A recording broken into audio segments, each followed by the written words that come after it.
भक्तजनों, माताओं, बहनों, सादर जय श्री कृष्णा।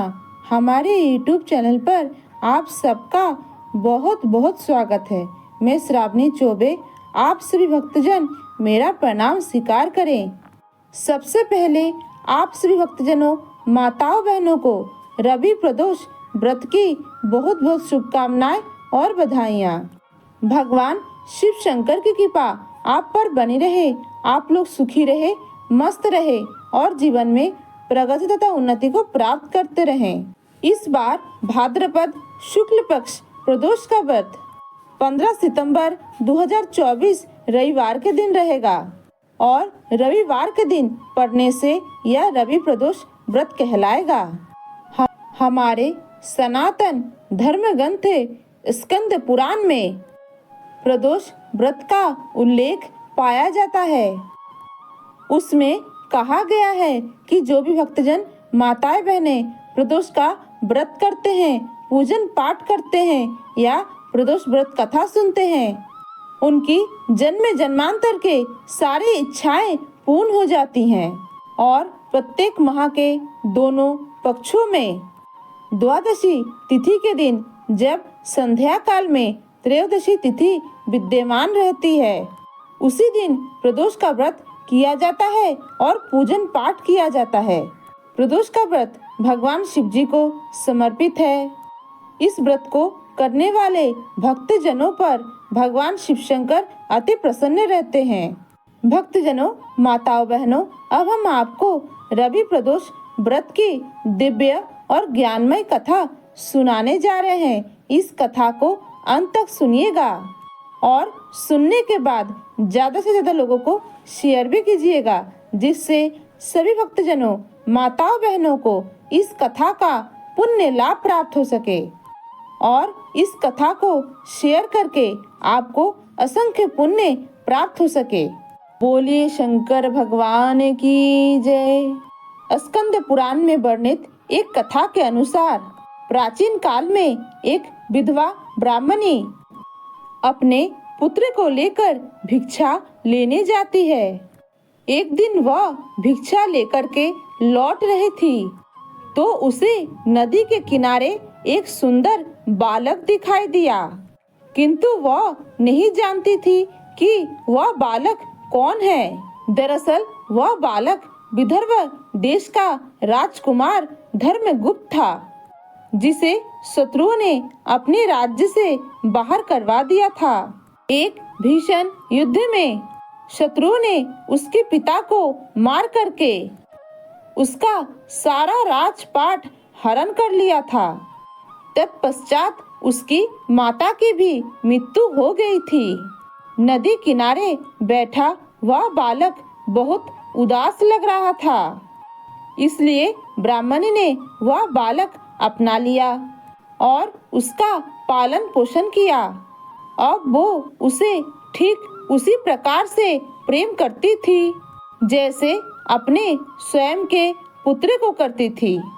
राजकुमार भी उनके साथ रह करके अत्यंत प्रसन्न था। कुछ समय बाद ब्राह्मणी दोनों बालकों को लेकर संयोग से मंदिर में गई। वहां उनकी भेंट ऋषि सांडिल्य से हुई।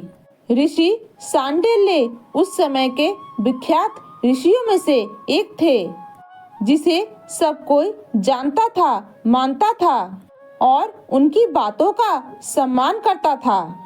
ऋषि सांडिल्य ने उन्हें बताया कि जो बालक उन्हें मिला है वो विदर्भ देश के राजा के पुत्र धर्मगुप्त हैं।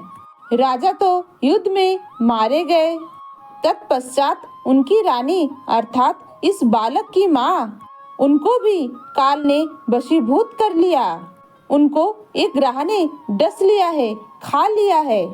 यह बात सुनकर ब्राह्मणी अत्यंत दुखी हुई, किंतु तभी ऋषि सांडिल्य ने ब्राह्मणी को प्रदोष व्रत करने की सलाह दी।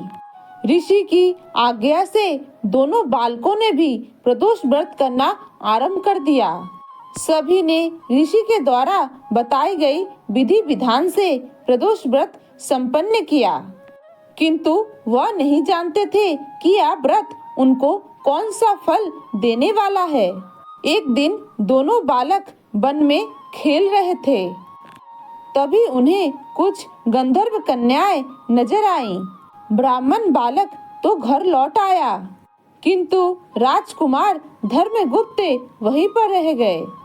वो वहां पर एक अंशुमति नामक गंधर्व कन्या की ओर आकर्षित हो गए और उस गंधर्व कन्या से बात करने लगे। गंधर्व कन्या और राजकुमार एक दूसरे के ऊपर मोहित हो गए। गंधर्व कन्या ने विवाह हेतु राजकुमार को अपने पिता से मिलने के लिए बुलवाया। दूसरे दिन वह वहां जब गंधर्व कन्या से मिलने आया तो गंधर्व कन्या के पिता को मालूम हुआ कि वह विदर्भ देश का राजकुमार है। भगवान शिव की आज्ञा से गंधर्व राज ने अपनी पुत्री का विवाह विदर्भ देश के राजकुमार धर्मगुप्त से कर दिया। वह समय दूर नहीं था जब राजकुमार के भाग्य के सितारे उसकी ओर पलटने लगे। उसके बाद राजकुमार धर्मगुप्त ने बहुत संघर्ष किया, दोबारा से अपनी गंधर्व सेना तैयार की और युद्ध करके अपने विदर्भ देश पर पुनः आधिपत्य स्थापित कर लिया। कुछ समय बाद उन्हें यह बात पता चला कि उन्हें बीते समय में जो भी कुछ हासिल हुआ है वह यूं ही नहीं हुआ है, वह सब ब्राह्मणी और राजकुमार धर्मगुप्त के प्रदोष व्रत का ही फल है, जिससे प्रसन्न होकर के भगवान शिव ने उनको जीवन की हर कठिनाई से उन्हें लड़ने की शक्ति और सामर्थ्य प्रदान किया है। तब से सनातन धर्म में यह मान्यता हुई कि जो भी भक्त प्रदोष व्रत के दिन शिव पूजन करने के बाद पूरे एकाग्रचित्त होकर प्रदोष व्रत की श्रद्धा, भक्ति और सद्भावना के साथ कथा सुनता है, उसकी सारी मनोकामनाएं पूर्ण हो जाती है और 100 जन्मों तक उसके घर में कभी भी गरीबी नहीं आती है। उसके जीवन के सारे कष्ट अपने आप ही भगवान शिव की कृपा से दूर हो जाती हैं। इसीलिए हमारे सनातन धर्म ग्रंथों में प्रदोष व्रत को सबसे महान बताया गया है, क्योंकि प्रदोष का व्रत करने से और प्रदोष का कथा सुनने मात्र से ही मनुष्य के कई जन्मों के पाप नष्ट हो जाते हैं और जब उसके पाप नष्ट हो जाते हैं तो उनके भाग्य का उदय होता है। प्रदोष व्रत यूं तो अपने आप में ही महान है, किंतु इस व्रत से जुड़ी तथ्य और भी ज्यादा रोचक हैं। कहते हैं जिस दिन यह व्रत आता है उसके आधार पर इसका नाम और महत्व बदल जाता है। उदाहरण के लिए अगर आप रविवार के दिन प्रदोष का व्रत करते हैं तो आप सदैव निरोग रहेंगे तथा इस व्रत को रवि प्रदोष कहा जाता है। और इसके बाद अगर आप सोमवार के दिन व्रत रखते हैं तो इससे आपका सारे मनोवांछित इच्छाएं पूर्ण होती हैं, अर्थात आपके सारे मनोकामनाएं पूर्ण होंगे और इसे सोम प्रदोष कहा जाता है।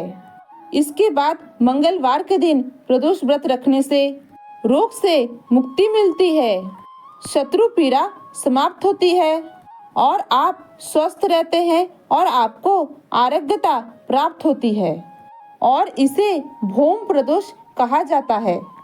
और बुधवार के दिन प्रदोष का व्रत रखने से मनुष्य के सारे अभिलाषाएं पूर्ण होते हैं और गुरुवार के दिन प्रदोष का व्रत रखने से सौभाग्य में वृद्धि होती है और शत्रुओं पर विजय प्राप्त होती है और मनुष्य का भाग्य उदय होता है।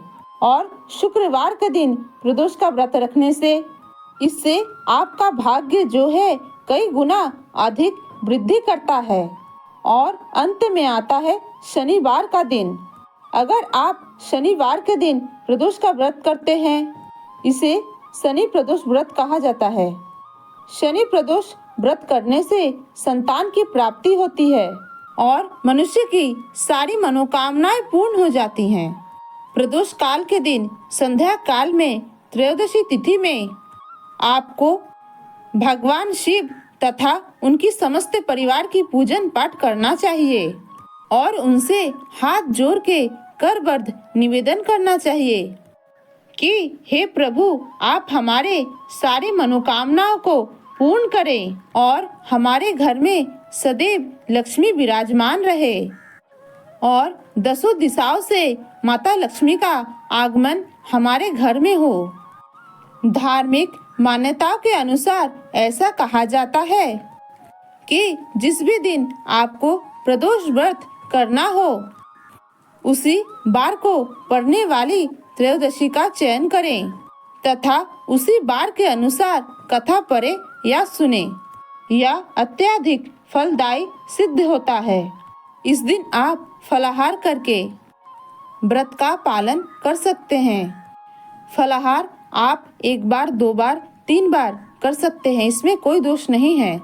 तथा इस दिन आपको काले रंग के वस्त्र बिल्कुल नहीं पहनना चाहिए और संध्या काल में भगवान शिव जी तथा उनके समस्त परिवार की पूजन पाठ करें तथा भक्ति भाव से भगवान शिव जी का भजन करें, गुणगान करें और प्रदोष व्रत से जुड़ी सारी जानकारी प्राप्त करने के लिए आप हमारे पिछले वीडियो को देख सकते हैं। उसमें विस्तार रूप से पूजा विधि, शुभ मुहूर्त तथा अन्य जानकारी दी गई है। तो भक्तजनों, माताओं, बहनों, आप लोग उस वीडियो को भी अपना आशीर्वाद प्रदान करें और एक बार अवश्य देखें। मिलते हैं कोई नए वीडियो में, तब तक के लिए सादर जय श्री कृष्णा, सादर धन्यवाद। जय राम जी की। हर हर महादेव।